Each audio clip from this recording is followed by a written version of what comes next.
Have you ever repeated a sacred sound and felt calm for a moment, but then returned to the same anger and the same fear 5 minutes later? Have you ever wondered whether a mantra is supposed to be a magic key that fixes life or a mirror that forces you to finally see how you create your own obstacles? Welcome back to the channel. Today we are going to explore ONKAR and the illuminate in a way that is practical and honest. Not as a performance and not as a quick promise. The first idea is that the deepest meaning of a mantra is not what you can explain with your brain, but what it changes in your breath, your attention, your speech, and your choices. The second idea is that the strongest sign of a mantra working is not a dramatic experience but a quieter life with more wisdom, more compassion, cleaner karma, and a steadier relationship with destiny. Let me start with a story because meaning becomes real when it touches daily life. There was someone who loved spiritual words but secretly felt exhausted by them.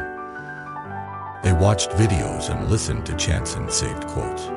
They could talk about unity and awareness and love, but when life pressed them, they still reacted the same way. They still snapped at family when stressed. They still avoided hard tasks until panic arrived. They still carried shame like a hidden weight. They still compared themselves to others and felt small. They still felt blocked, as if the universe was against them. One night after another day of inner chaos, they admitted something that sounded almost embarrassing, but was actually the beginning of awakening. They said, "I think I am collecting mantras the way I used to collect distractions. I keep hoping the next sound will save me, but I do not actually change what I repeat inside my mind." That sentence matters because most people want a mantra to change the outside before they change the inside. But a mantra is usually designed to do the opposite. It changes the inside first. And when the inside changes, the outside becomes more workable. So this person decided to stop shopping for spiritual comfort and start practicing spiritual truth. They chose one foundational mantra and committed to it for a season. They chose ONKAR and the illuminate because something about the message of oneness felt like a medicine for their fragmentation. At first, they did not know what oneness meant in daily life. They thought it meant a belief like everything is one. But belief alone did not stop their anxiety. Belief alone did not stop their anger. Belief alone did not heal their relationships. So they asked a deeper question. If oneness is true, how would a person live today differently from someone trapped in separation?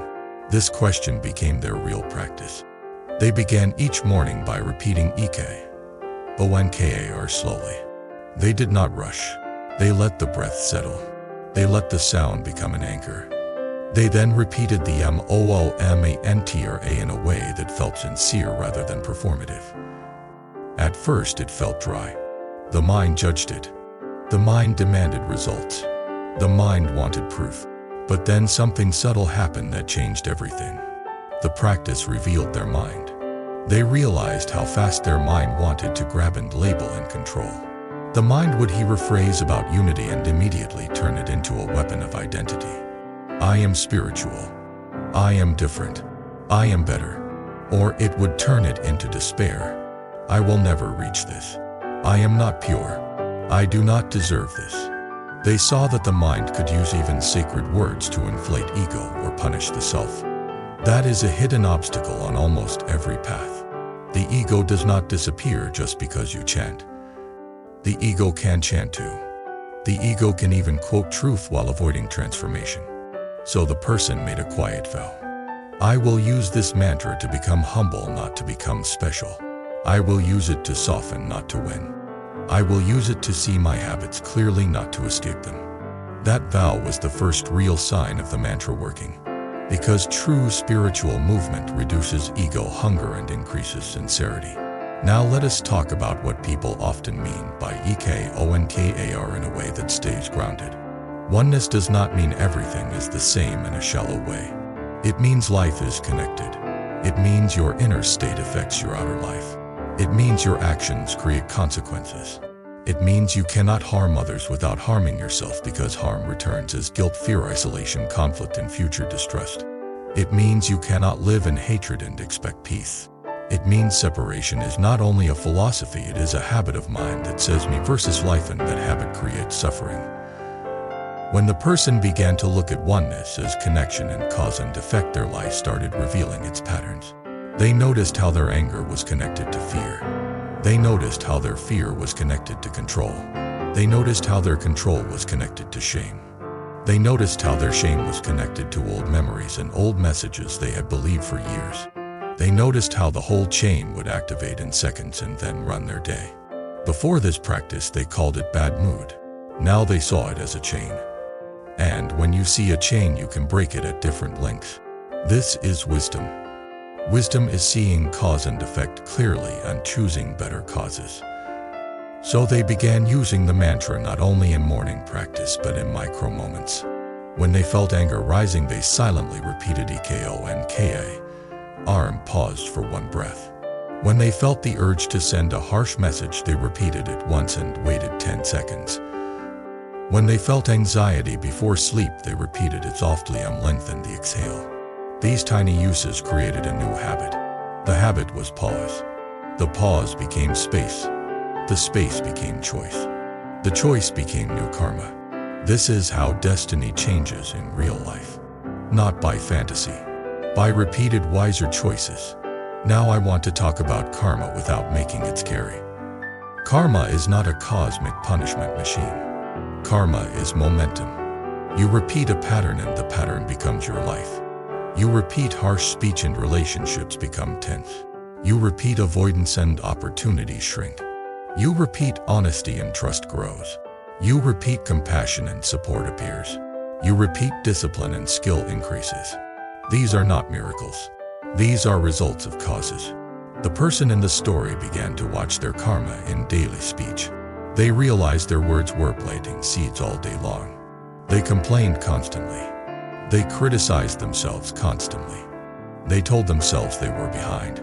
They told themselves life was unfair. They told themselves they were unlucky. These phrases were repeated so often, they became an inner mantra stronger than any sacred chant. This was painful to see, but it was also freeing because it explained where they felt blocked. They were repeating blockage inside their own mind and calling it realism. So they made a simple shift. They did not force fake positivity. They did not pretend everything was fine. They simply changed the inner tone. When the mind said, "I am behind," they responded with a calmer phrase like, "I will take one step now." When the mind said, "Life is against me," they responded with, "I will do my best with what is here." When the mind said, "I always fail," they responded with, "I can return again." Return again is one of the most powerful spiritual sentences in any tradition because returning breaks the spell of shame. Shame says you failed, so you are done. Practice says you failed, so you return. Returning is how karma is purified, because purification is not about never making mistakes. Purification is about no longer defending mistakes and no longer turning mistakes into identity. Now let us bring compassion into the center, because compassion is the fruit that proves practice is real. As the person practiced, they noticed they were kinder in small moments. They let someone merge in traffic without feeling attacked. They listened longer before interrupting. They apologized faster when they spoke sharply. They stopped making every disagreement a war. These are not small. These are signs that the nervous system is less reactive and the heart is more awake. And when the heart is more awake, your life becomes less filled with conflict. Less conflict means fewer obstacles. Fewer obstacles means more energy. More energy means better choices. This is cause and effect again. In Buddhist language, you could say they were creating wholesome karma through right speech and right action. In simple language, you could say they were becoming easier to live with. That is a powerful kind of spiritual success. Now let us talk about the phrase demystified it, because people often want the meaning explained like a dictionary. But the deepest meaning of ONKAR is not an explanation. It is an experience of unity in the middle of life. What does unity feel like in daily life? It feels like you stop treating every inconvenience as a personal attack. It feels like you stop pretending you are separate from consequences. It feels like you stop acting as if your anger only harms others. It feels like you stop acting as if your laziness only affects you. It feels like you begin to sense that your inner climate spreads into the room. If you are calm, the room calms. If you are tense, the room tightens. If you are kind, others soften. If you are harsh, others defend. This is unity as lived reality. So the person began practicing unity in conversation. When someone irritated them, they asked a wiser question. What is my goal here? Do I want to win or do I want to reduce harm? Do I want to be right or do I want to be wise? Do I want to protect my pride or protect this relationship? This is where the mantra becomes destiny changing, because most destinies are shaped by relationships. Your opportunities, your support, your learning, your safety are all connected to how you treat people and how you handle conflict. If a mantra helps you handle conflict with wisdom, your future changes. Now let us go deeper into obstacles, because many people come to mantra to remove obstacles. The biggest obstacle for most people is not a mysterious curse. It is inconsistency. You know what would help you, but you do not do it. You know what harms you, but you do it anyway. You want peace, but you feed chaos. You want clarity, but you feed distraction. You want love, but you feed pride. Inconsistency is not moral failure. It is habit. And habit can be retrained. The person in the story used the mantra as a daily reset. Each morning they returned. Some days were good. Some days were messy. But they returned anyway. Over weeks the returning became easier. Over months the identity shifted. They stopped identifying as a person who cannot commit. They became a person who returns. That identity is powerful because it makes practice stable. When practice is stable, the mind becomes less dramatic. When the mind is less dramatic, obstacles feel smaller. When obstacles feel smaller, you act sooner. When you act sooner, consequences improve. That is destiny. Now I want to share a turning point from the story that might create resonance. The person had a major setback. A plan failed. Something they hoped for did not happen. In the past, this would have triggered days of collapse and self-blame. The mind would say, see, you are cursed. See, nothing works. See, you are not meant to succeed. This time they felt the sting, but they did something different. They repeated ONKAR slowly and asked what oneness means here. They realized the setback was not the whole story. It was one event in a connected life. They realized their worth was not being judged by this outcome. They realized they could learn and adjust. They realized they could take one step today. They did not become fake positive. They allowed disappointment.